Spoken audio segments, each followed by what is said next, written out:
Никогаш да не се повтори е пораката што ја упатуваат кумановци 6 години по вооружената престрелка во Диво населје, кога загинаа 8 припадници на македонската полиција, а 37 беа повредени.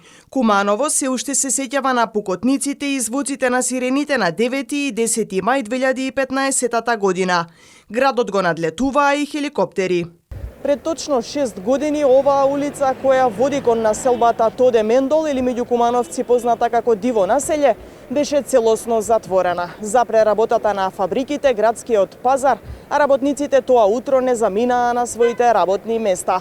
Но денес состојбата е сосема поинаква, градот нормално функционира.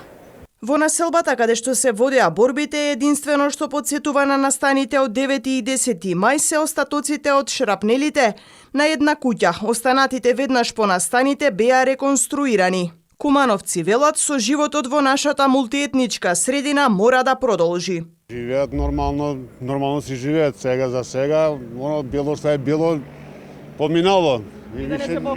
И да не се повтори нормално. Никогаш. Не само во Македонија, него никаде во светот. Нормално се живее одека. Увек сме живели заедно. Било е добро, ама не девете, не знам што се случи. Инаку добро е, сега добро е. А порано сме живели заедно, албанци, македонци, се сме тука живели. Јас сум тука 50 години.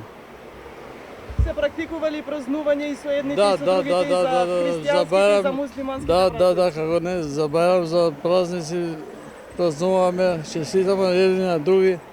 Добре е. Во соборниот храм Свети Никола во чест на загинатите припадници на полицијата и годинава се одржа панихида, која ја организираа група бранители. Бранителите на Република Македонија секогаш ги памтат хероите. 2015 се случи настан терористички напад врз Куманово. А луѓето кои загина, осум темина, се херои, бидејќи со своите животи спасија цивилни животи. Тоа никогаш нема да го заборавиме.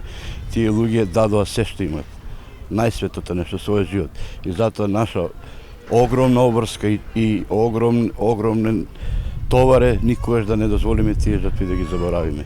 Вечна им слава и секогаш за Македонија ќе има такви луѓе кои ќе застават во одбрана на незиниот територијален интегритет и суверенитет. Во престрелките животот го загубија Љубиша Арангеловиќ, Бобан Ивановиќ, Горан Илиевски, Жарко Кузмановски, Исамедин Османи, Сашо Самојловски, Ненад Серафимовски и Горан Стојменовиќ, кои посмртно беа одликувани со медал за храброст. Загинаа и 10 лица од вооружената група.